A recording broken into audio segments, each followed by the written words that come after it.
Live.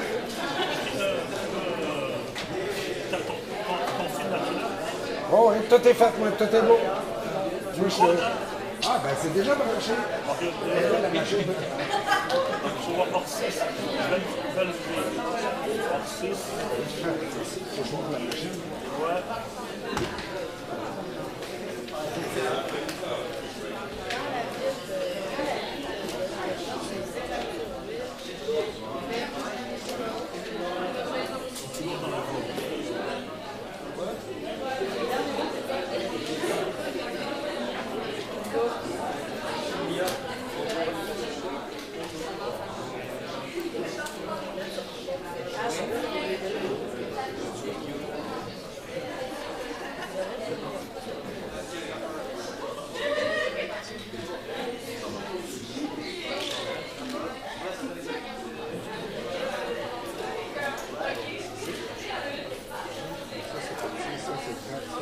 Ça, c'est parti aussi.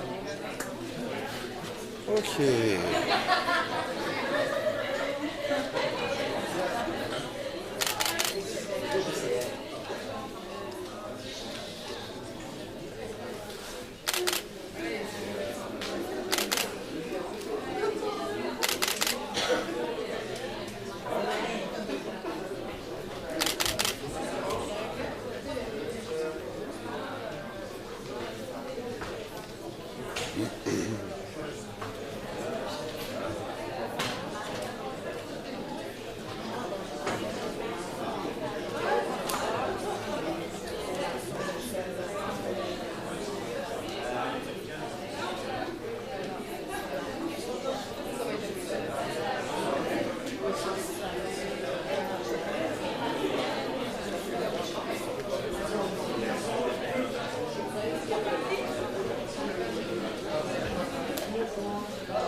Audio, vidéo, feedback.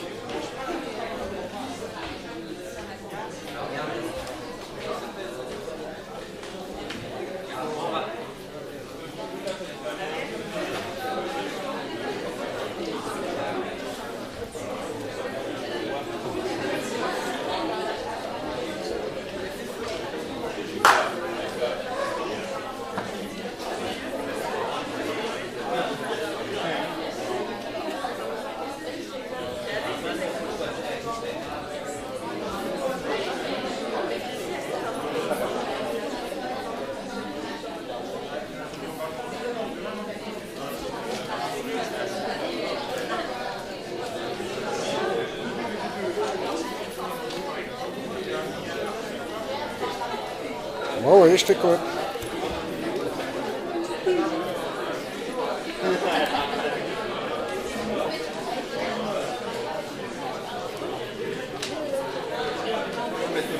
Bon, parfait. Puis tu vas m'entendre te parler aussi.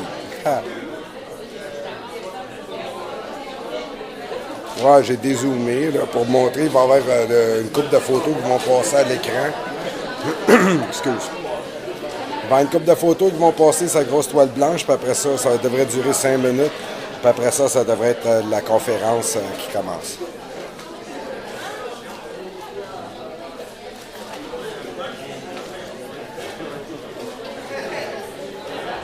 OK, c'est beau. Bye.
Daniel.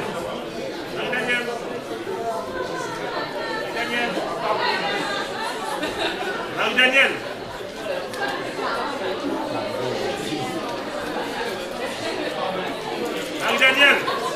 Daniel.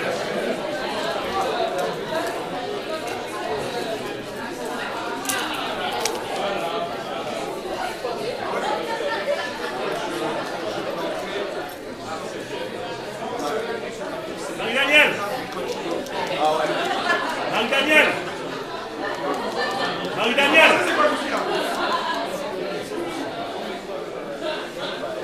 Marie! Daniel.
Bienvenue à tous sur les ondes de 99media.org. Je suis en direct de l'auditorium du Cégep Antique, dans le quartier Antique, à Montréal, pour une conférence avec Gabriel Nadeau-Dubois et Melissa Mullen de Idle No More, dans le cadre du Sommet des jeunes qui se tient toute cette semaine jusqu'à demain soir, si je ne me trompe pas, ici même au Cégep Antique. Restez avec nous, la conférence devrait débuter sous peu. Merci.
Alors, oui, priorité. Hein? T'as rien que 3 sièges de réservés pour toi. J'ai 3 rangées. Bienvenue dans le monde.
C'est là que ça se passe.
Allez-y. Allez-y. Bon. Bonjour à tous et bienvenue. Donc, vous m'entendez? Oui.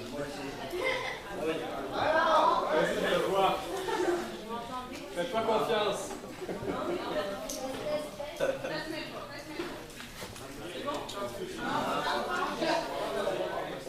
Ça, je parler sans micro. Allez-y, allez-y, allez-y. Donc, bonjour à tous et bienvenue.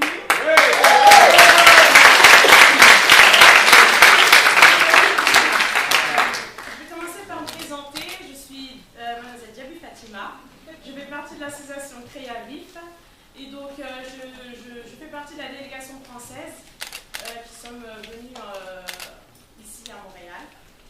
Donc, vous êtes ici pour assister à la conférence qui aura lieu maintenant avec les invités que nous remercions beaucoup.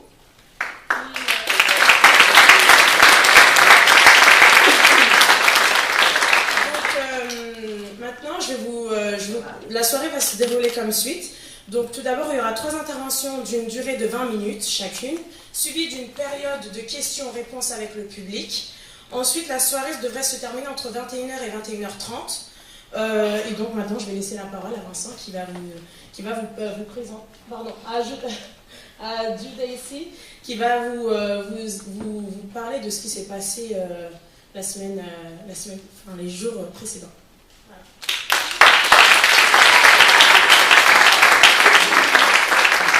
Oui, alors bonjour tout le monde et bienvenue et je vous remercie aussi à mon tour. Je me nomme Judaïsi de Léon Garcia, je suis membre du comité organisateur du projet Le Sommet des Jeunes 2013. Alors, je vais vous faire un bref compte-rendu des démarches entamées par l'organisation depuis lundi le 12 août à aujourd'hui. Alors, en bref, plusieurs activités ont eu lieu, des ateliers d'expression, de débat, de réflexion, sous plusieurs formes et ce, de façon créative, artistique et festive. Pour la mise au pied de ces activités, nous avons eu la collaboration de plusieurs organismes communautaires, puis des délégations françaises et bien sûr d'aide de beaucoup de bénévoles. Ces ateliers ont eu pour but de laisser les jeunes s'exprimer et de les soutenir dans leur projection de leurs réflexions. Alors, je vais laisser la parole à mon collègue Ursi pour il vous expliquera la suite des événements à venir.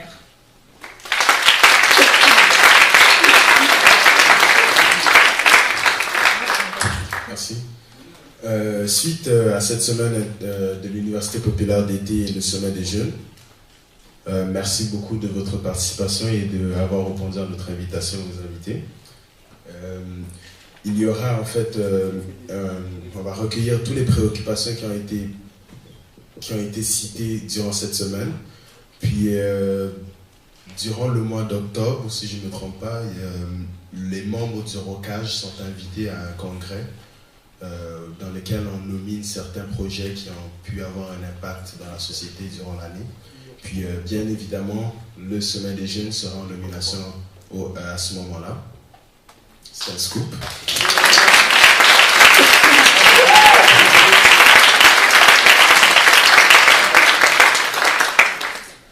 Et à chaque fin d'année, fin de session parlementaire si on veut, plusieurs organismes communautaires sont invités à remettre ce qu'on appelle des cahiers de charges qui vont aller dans le fond avoir de l'influence dans les décisions politiques, puis pouvoir réajuster, si on veut, certaines stratégies politiques. Et comme c'est prévu pour la politique jeunesse qui va se faire éventuellement en 2014.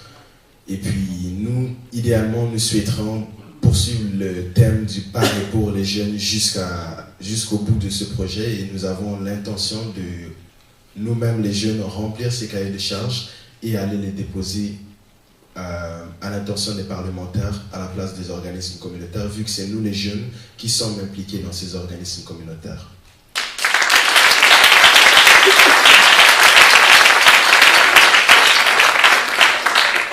Alors, je vous remercie encore une fois. Puis comme nous l'avons dit ce matin lorsque nous parlions politique, ce projet que nous faisons aura des retombées et de l'impact considérable sur cette société, puisque dans les années passées, les consultations qui ont été effectuées par le gouvernement dans les instances administratives ont eu des retombées autant dans le Canada au niveau des autres provinces qu'à l'étranger. Et nous ici, avec la présence d'une délégation française, nous avons cette même optique si on veut, puis nous allons avoir de l'impact et des retombées durant les années à venir, car ces jeunes-là vont pouvoir aussi aller témoigner et être des ambassadeurs du Sommet des jeunes Université populaire. Je vous remercie.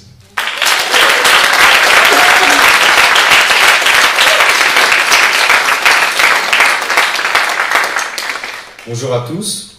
Alors je me présente, je suis Vincent Quintana et je fais partie de la délégation française. Donc je vais vous présenter nos invités. Alors tout d'abord, Mélissa Molène-Dupuis, qui est co-initiatrice et militante du mouvement Idle No More Section Québec.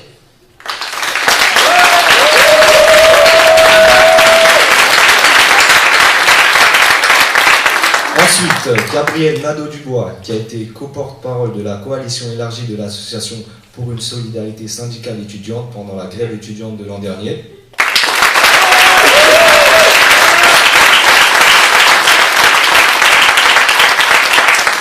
Puis finalement, Émilie Guimond-Bélanger, qui a été co-porte-parole nationale de Québec solidaire pendant l'absence de François David à l'été 2011 et candidate dans la circonscription de Jean Talon aux dernières élections provinciales. Elle est actuellement coordinatrice de la Commission nationale des femmes de Québec solidaire.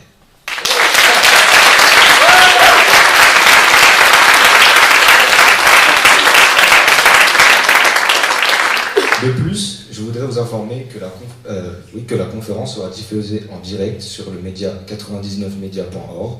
Merci de m'avoir écouté et merci de votre présence. Nous allons passer à la conférence. Voilà.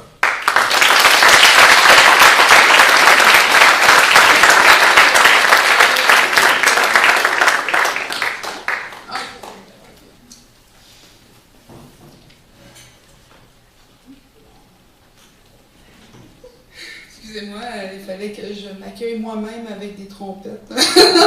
Attendez, j'ai un petit problème de... Je parle beaucoup, fait que je me mets un timer. Yeah. Alors, je voudrais dire Chineshkumitn aux organisateurs de m'avoir invité. Je voudrais aussi dire merci à la nation Mohawk de nous accueillir sur leur territoire.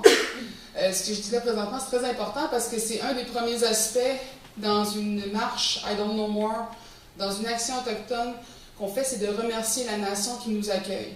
Et juste ça, c'est déjà politique.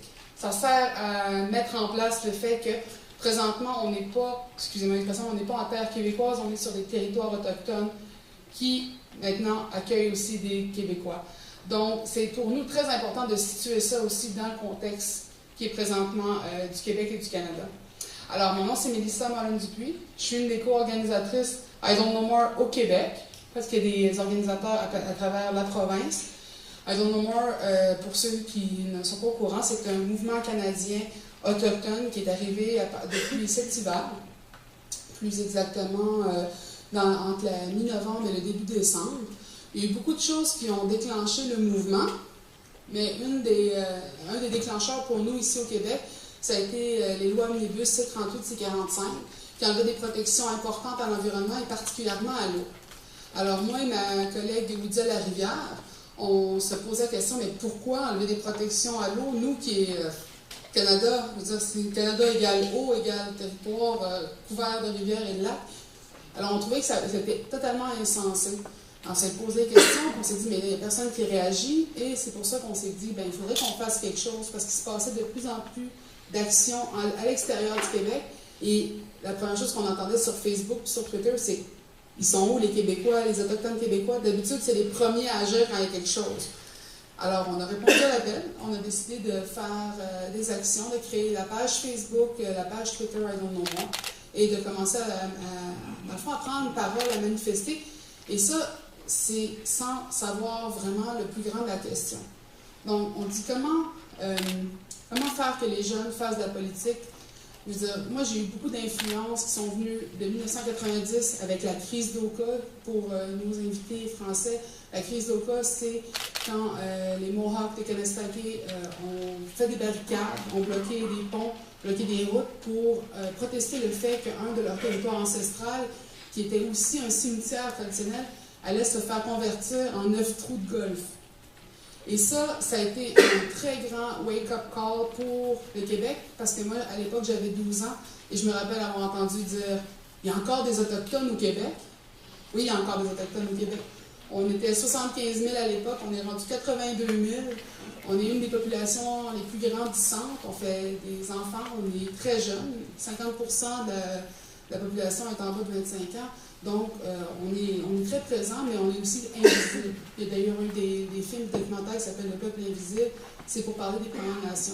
On ne fait pas partie encore de façon équitable du décor politique québécois, mais on existe, on a une politique autochtone, on a des chefs, on a des formes de gouvernement, mais ce n'est pas des formes de gouvernement au même niveau que le gouvernement fédéral ou provincial. Quoi qu'on aimerait vraiment un jour que, d'égal à égal, on ait une forme de gouvernement qui serait un représentant des Premières Nations.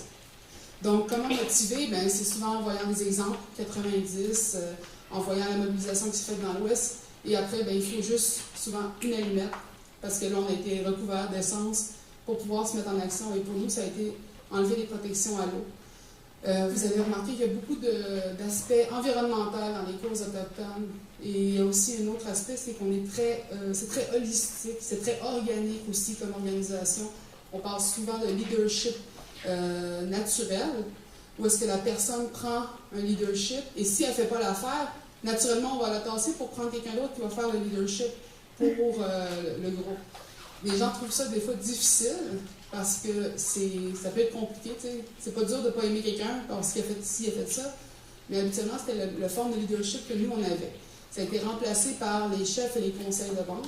Et maintenant, c'est beaucoup plus organisé. C'est des fois beaucoup plus dur de faire changer les choses. Les Premières Nations font partie quand même des populations les plus pauvres au Canada. On a encore beaucoup de situations où nos communautés, des fois, n'ont pas d'école, d'eau courante, n'ont pas, des fois même des toilettes. Je veux dire, quand tu es un Canadien, qu'on te dit que ton pays c'est le plus beau au monde et que tu dois aller à la toilette sur un seau en plastique, ça te fait mettre en perspective comment ça se fait que toi, en tant que premier arrivant, ou même, je dirais plutôt, un des peuples fondateurs du pays, tu te retrouves à la situation où est-ce que tu es celui qui contrôle le moins ce qui se passe dans le pays. Donc, I Don't Know More, c'est vraiment, je dirais, un ras-le-bol qu'on a eu, c'est assez. C'est pour ça qu'il y a la partie I don't know more. C'est pas pour dire aux autres, là, hey, il faut que vous bougiez, c'était pour se le dire à soi-même. Maintenant, on arrête. Là, on arrête d'en prendre, puis de toujours dire, OK, là, c'était vraiment, on n'était plus capable. Là, on veut que les situations changent pour les Premières Nations, mais on s'est rendu compte aussi que les situations qu'on voulait changer pour nous, c'est des situations qu'il faut changer aussi pour la population canadienne et québécoise. Parce que l'eau, on a finalement découvert, c'est pourquoi on enlevait les protections, c'était pour faciliter les pipelines à travers le Canada d'est en ouest et de ouest en est. Parce que présentement, il y a une très grosse économie qui est basée sur les sables bitumineux qui se développent en Alberta. Et comme ils sont bloqués à l'ouest, à Vancouver et au sud par les États-Unis de façon temporaire, on dirait, eh bien, là, présentement, on entend beaucoup parler des pipelines qui vont arriver au Québec. Et je pense que ce qu'on a vu dernièrement, c'est que pipeline, train, avion, il n'y a pas de manière sécuritaire de faire traverser du pétrole, des sables bitumineux dans le pays. Et de toute manière, si tu as la chance de visiter l'Alberta, ce qu'on appelle le ground zero des sables bitumineux, tu vois aussi la destruction massive du territoire. Et ça, c'est un autre aspect qui a rajouté à ma lutte, c'est la partie racisme environnemental.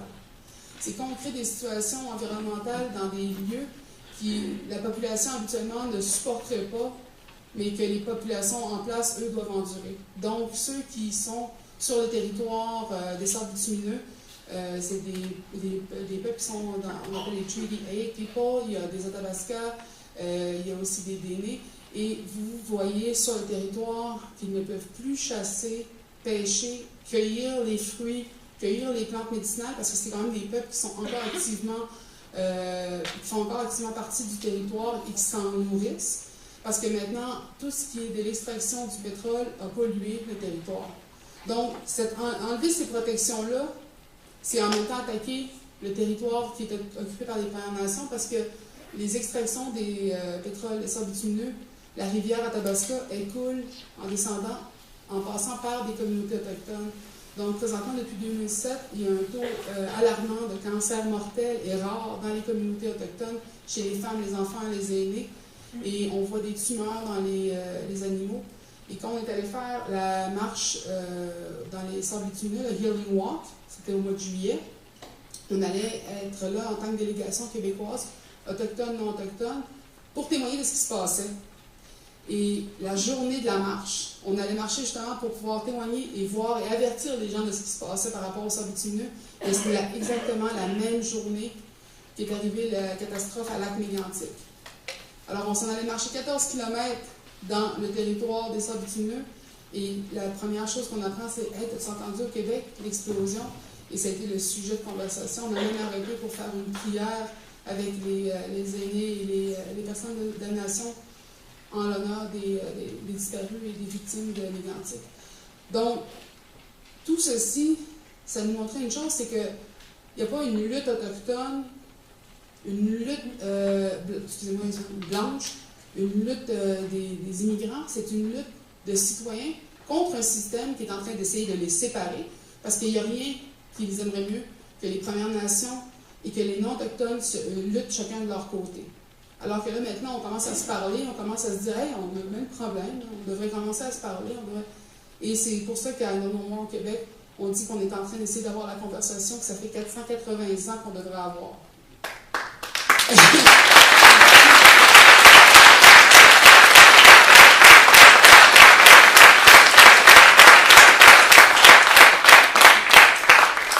Alors, je peux vous faire imaginer comment c'est stressant.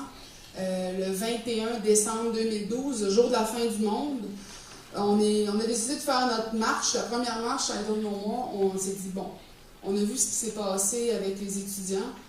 Et je me rappelle à l'époque, je disais, c'est fou. Je dis, ils se rendent compte qu'ils sont en train d'attaquer leurs propres enfants. Ils leur donnent un titre, mais c'est leurs enfants. Pour nous, les enfants font partie d'un bien communautaire. Tout le monde en est responsable. Et là, je voyais, dans le fond, les policiers, tout le monde ensemble, mais contre la jeunesse, contre les enfants. Et là, quand on a décidé de faire No More, c'était tout de suite, ils vont nous ramasser. Comme en 90, on va se faire... ils ne se gêneront pas pour les Premières Nations. Puis on sait aussi qu'on allait être tout seul. Parce qu'il y a beaucoup de racisme présentement dans l'Ouest par rapport aux luttes autochtones. Il y a énormément de tensions raciales entre Premières Nations et non-autochtones. Mais notre surprise à nous, c'est qu'on n'a pas eu à vivre ça à Montréal. On a eu un accueil chaleureux. On a eu de la collaboration, on a eu de l'aide, que ce soit des gens du mouvement Occupy, que ce soit les étudiants. Tout le monde est arrivé en nous disant « Hey, regarde, fais ça, là, tu vas voir, c'est plus facile. » Nous, on arrive et on est comme « Bon, comment tu t'organises? Tu sors de ton salon, tu étais en train d'écouter Musique Plus ou whatever, tu étais sur Internet en train de partager tes recettes, puis là, tu décides du jour au lendemain que tu te lèves parce que tu en as plein le peu. » Et là, qu'est-ce que tu fais? Bien là, tu as des gens qui viennent t'aider, puis tu as des gens qui participent. Et à un moment donné, on a fait une des premières rencontres à No More. On s'est dit, hey, il faudrait quelque chose, il faudrait un signe rassembleur. Et écoute, la réunion, c'était anglophone, francophone, autochtone, non autochtone, immigrant. C'était vraiment c'est une salade de fruits de gens. Là. Et il y a un frère et une sœur anglophones qui nous ont dit, hey, nous, on a commencé à porter la plume rouge en symbole de support pour les causes autochtones. Alors, à l'unanimité, on a décidé d'adopter la plume rouge. Et on ne se mentira pas que c'était un gros clin d'œil au carré rouge. Même qu'à un moment donné, les gens avec le carré rouge se sont mis à découper leur carré en forme de plume. Alors ça, je voulais leur dire merci encore et encore et encore. Alors, c'est juste pour vous dire, à un moment donné, ça m'a fait me rendre compte, j'étais tellement convaincue qu'on allait être isolés que j'ai jamais même pu imaginer qu'on pourrait combattre ensemble. Que même si les non-autochtones se sentaient, tu sais, je veux dire, c'est quoi pour eux la loi sur les Indiens? C'est pas une loi qui les touche. C'est quoi pour eux les droits ancestraux? C'est pas une loi qui les touche non plus. Mais ils ont vu l'injustice et je me suis rendu compte que la grève étudiante avait ravivé le désir de justice sociale d'énormément de personnes. Parce que voir ce qu'on a vu l'année dernière, je pense que ça peut mettre n'importe qui en colère. Et j'en ai pleuré l'année dernière, puis moi, je n'étais pas étudiante, puis je n'étais pas partie dans la lutte, mais j'en ai participé parce que c'était de la justice sociale de base. Donc, j'ai même pas pu imaginer qu'on pouvait nous retourner la faveur, mais ça nous a vraiment motivés, ça nous a donné du fuel pour continuer. Et on continue. Alors, s'il y en a qui disent qu'I Don't Know More est mort, là, c'est pas vrai. On est juste en train de solidifier les relations qu'on a bâties depuis cet hiver. On a créé des ponts qu'on n'aurait jamais pu penser créer. Et on n'est pas un organisme, on n'est pas un parti politique, on est vraiment ce qu'on appelle grassroots. On est des gens, chez nous, on a des jobs. On travaille 2 fois des jobs. Là, il y a le travail pour le loyer, puis il y a I Don't Know More. Mais c'est parce qu'on y croit vraiment. Je pense que c'est le cas de beaucoup de gens qui se sentent engagés dans une cause. Tu ne comptes plus tes heures à un moment donné parce que, tu sais, comme Gandhi l'a dit, tu dois être le changement que tu veux voir dans le monde. Puis si tu ne t'attends pas à faire un peu plus toi-même, ben attends pas ce que les autres vont vouloir faire le pas de plus. Donc, on y croit beaucoup à cette relation entre autochtones et non-autochtones. Et il y a aussi un autre aspect. Moi, je disais, ah non, je ne vais pas faire de politique, je ne vais pas faire de politique. Ah non, moi, la politique. Puis à un moment donné, mon mari m'a réveillée en me disant, écoute, t'es folle si tu penses que t'es pas en train de faire de la politique présentement. Puis je me suis rendu compte qu'on fait peur aux gens en leur disant que il ne faut pas faire de la politique c'est mal, les politiciens c'est tous des... non, il faut justement que les bonnes personnes rentrent en politique, ceux qui voudraient justement pas y aller pour des raisons monétaires, mais pour des raisons de passion. Donc, c'est pas une question non plus de se retrouver sur la colline, c'est une question de faire changer les choses. Puis ça peut être des actions au quotidien, et je veux dire, la salle est remplie de gens qui sont là présentement un jeudi soir, quand ils auraient pu décider d'aller se lancer le frisbee, prendre une bière, ils ont décidé d'être ici et d'écouter d'autres personnes parler de politique. Donc, je pense que c'est un signe qu'il y a de la passion en place, là. Qu'on n'est pas, comme on dit, on n'est plus idle. Donc, ça compte autant pour les Autochtones que les non-Autochtones, c'est d'être I don't know more, c'est de se dire, OK, maintenant, qu'est-ce que je fais pour les autres? Et ça n'a pas besoin de rapporter de l'argent, ça peut rapporter aussi le plaisir de se dire, hey, je peux mourir demain et me dire que j'ai fait ma job et que j'étais fière de moi-même. Donc, merci beaucoup.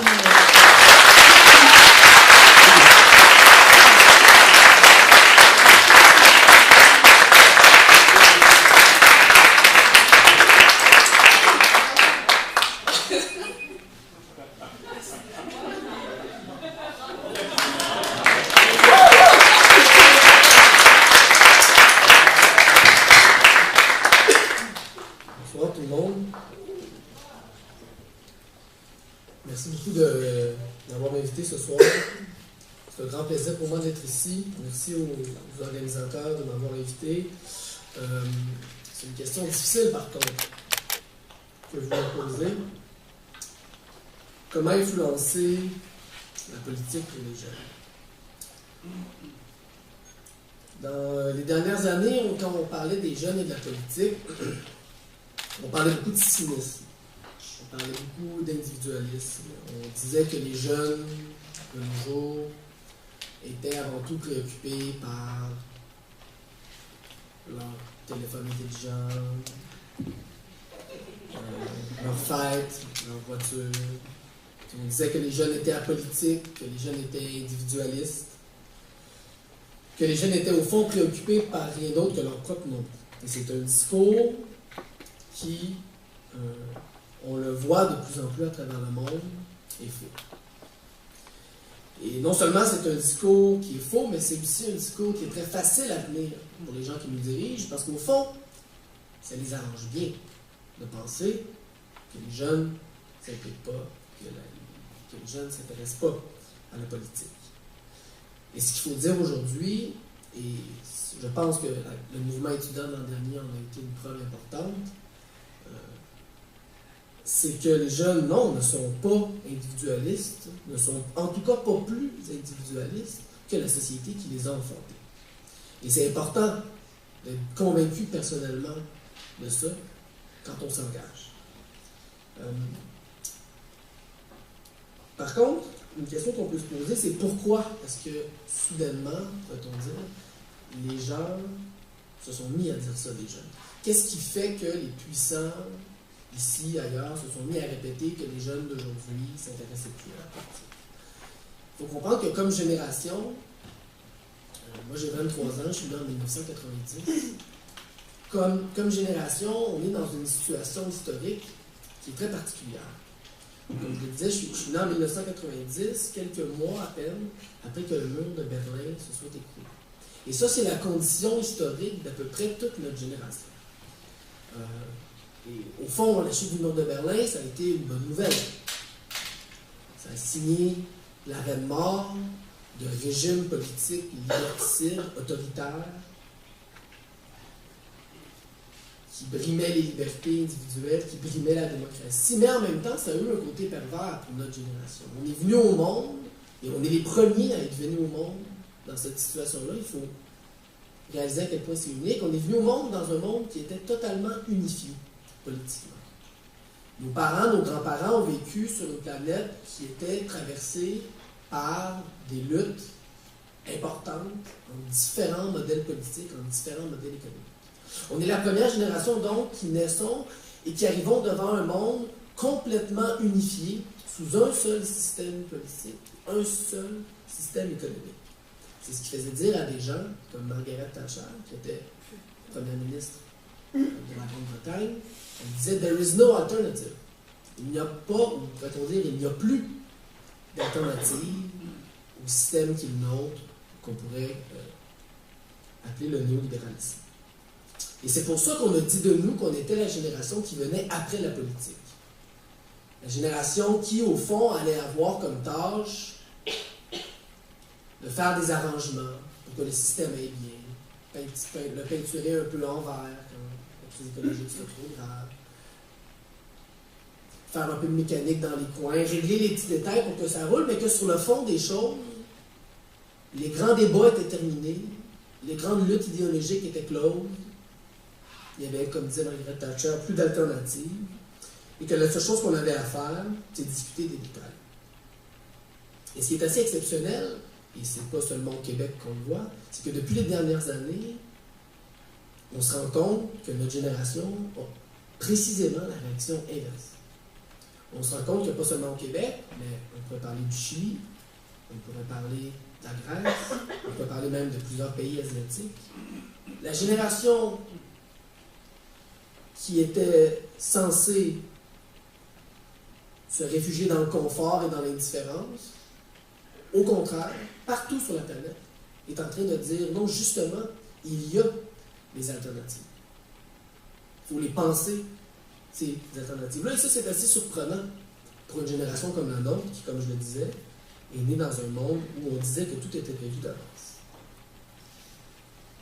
Évidemment, l'exemple le plus près de nous de cette réaction-là de la jeunesse, c'est la grève étudiante du printemps 2002. Ça a été une mobilisation longue, une mobilisation pénible. Et j'ai envie de vous parler un peu de cette mobilisation-là, puisque j'en ai été un des acteurs importants.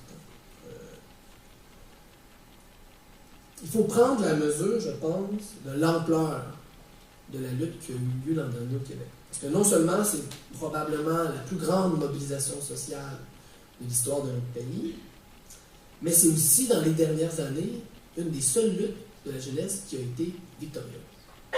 Et ça, c'est excessivement important de le réaliser. Et elle a été victorieuse, mais il faut savoir que quelques mois, et je dirais même quelques semaines avant son début, la plupart des militants et des militantes du mouvement étudiant ne se seraient jamais douté qu'elle allait prendre cette ampleur-là. Ne pouvaient jamais se douter qu'elle se transformerait en mobilisation citoyenne et pouvaient encore moins se douter que la grève viendrait à bout d'un gouvernement. Jamais on n'aurait cru à une mobilisation comme celle-là. Il faut comprendre que quand on a commencé, autour de 2009-2010, à mobiliser en vue de cette grève-là, on le faisait dans l'indifférence totale de la plupart des étudiants et des étudiantes. La plupart du... Je me rappelle m'être promené dans des cafétérias, avoir fait des tournées dans les classes de cégep, d'université, et se faire accueillir avec au mieux un haussement d'épaule, mais dans la plupart du temps, des ricanements, du mépris, de la colère. Et c'est assez formidable de voir qu'en 2 ans, 2 ou 3 ans, on a été capable de passer de ce niveau-là de démobilisation, de mobilisation nulle, au plus grand mouvement citoyen de l'histoire du Québec. Alors, on a ici, je pense, un premier élément de réponse à la question que vous me posez ce soir, qui est comment influencer la politique pour les gens. Le premier moyen que moi je vois, celui que j'ai mis en pratique, c'est la mobilisation citoyenne, la mobilisation dans les mouvements sociaux, que ce soit les associations étudiantes, les groupes communautaires, féministes, écologistes, les syndicats aussi, les groupes citoyens de toutes sortes. Et la clé pour ces mouvements-là, et pour vous, si vous voulez vous y impliquer, elle est simple. Il y a un mot d'ordre, et c'est le travail. C'est harassant, c'est difficile, mais quand on le fait, et quand on a la patience, surtout de l'engagement, au bout du compte, ça paye. Ça porte fruit. Il faut simplement être prêt à travailler assez longtemps et être assez patient. Il faut réaliser, il ne faut pas avoir peur de dire que ces moyens-là, la mobilisation citoyenne dans les mouvements sociaux, ce ne sont pas des moyens moins efficaces que s'impliquer dans un parti politique ou une politique parlementaire. Ce n'est pas un moyen alternatif. C'est au contraire un moyen. Et en fait, surtout, je dirais, c'est surtout pas un moyen qui est, comme on l'a entendu souvent dans la dernière année, moins démocratique ou moins compatible avec la démocratie. C'est important, je crois, d'arrêter d'opposer la politique traditionnelle, la politique parlementaire, à la mobilisation dans les mouvements sociaux. Parce qu'il n'y a aucune contradiction entre les deux, au contraire, ils sont complémentaires. Trop souvent, quand on parle de politique, quand on dit la politique, on fait une double réduction. D'une part, on réduit la démocratie, on réduit la politique à la démocratie parlementaire, et d'autre part, on réduit la politique parlementaire aux élections. Et c'est une double réduction qui est fausse. Pourtant, on l'a beaucoup entendu en débat. Durant la grève, vous savez, j'ai été beaucoup dans les médias, j'ai fait beaucoup d'entrevues, et un des arguments qui me revenait le plus souvent, à la fois sur les plateaux de télévision, dans les studios de radio, mais aussi dans les rues, sur les campus, quand on mobilisait les gens, un des arguments que j'ai entendu le plus souvent, c'était, au lieu de manifester, attendez les élections et allez voter. Et impliquez-vous dans le parti X ou dans le parti Y qui représente vos convictions. Et donc, on attaquait, et on l'a fait à profusion durant la grève, la légitimité même des citoyens et des citoyennes de se mobiliser entre les élections pour répondre à des décisions qui ne leur plaisaient pas. Et ça, c'est très inquiétant, des discours comme ça. C'est très, très inquiétant parce que la démocratie, et on n'a pas besoin d'être un militant révolutionnaire pour admettre quelque chose comme ça, la démocratie, depuis au moins le milieu du 19e siècle, a toujours été conçue, pas seulement comme une procédure, qui serait la procédure du vote, mais beaucoup plus profondément comme un État social. Un État social caractérisé par la liberté de s'impliquer politiquement, par l'action dans la société de toutes sortes d'organisations citoyennes. Un des exemples de cet État social-là, une des composantes de cet État social-là, ce sont les médias. Parce que si les gens qui réduisent sans cesse la démocratie au vote étaient conséquents avec ce qu'ils disent, ces gens-là sont souvent des chroniqueurs très influents dans les médias, mais ils arrêteraient d'écrire des éditoriaux. Parce que si la démocratie, c'est seulement le vote, on ne voit pas pourquoi on aurait un débat public entre les élections. On peut ouvrir des journaux un mois avant et les fermer après le vote. L'existence même des médias qui permettent à ces gens-là de nous dire ça démontre qu'ils ont tort, au sens où, putain, s'ils écrivent des éditoriaux, c'est bien qu'ils veulent influencer eux aussi. Simplement qu'on n'a pas tous la chance d'avoir une chronique dans le Journal de Montréal. Et pour les travailleurs, les travailleuses, les étudiants, les étudiantes, Malheureusement, quand on veut se faire entendre, il faut parfois crier un peu plus fort et déranger un peu plus.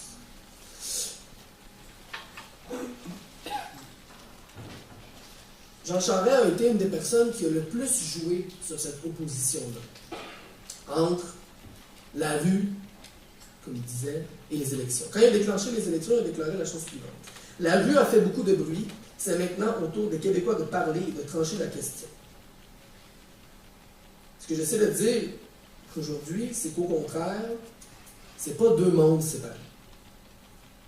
Toute l'histoire du 20e siècle, au Québec, mais aussi partout à travers le monde, est faite de luttes populaires, de luttes syndicales, de luttes féministes, de luttes étudiantes, qui, en interaction constante avec le pouvoir politique, ont fait avancer les conditions de vie des gens, surtout les plus démunis. Et à travers les mouvements sociaux, c'est toute une partie de la population qui s'exprime, qui s'engage dans la vie politique, qui exprime ses idées. Et cette forme de mobilisation-là, il ne faut pas la confondre avec du lobbyisme ou avec le travail de groupes de pression qui, eux, tentent d'influencer le gouvernement pour satisfaire des intérêts privés. Quand les citoyens et citoyennes se mobilisent dans les mouvements sociaux, c'est pour le bien commun qu'ils le font. Ça, c'est une différence importante avec les autres.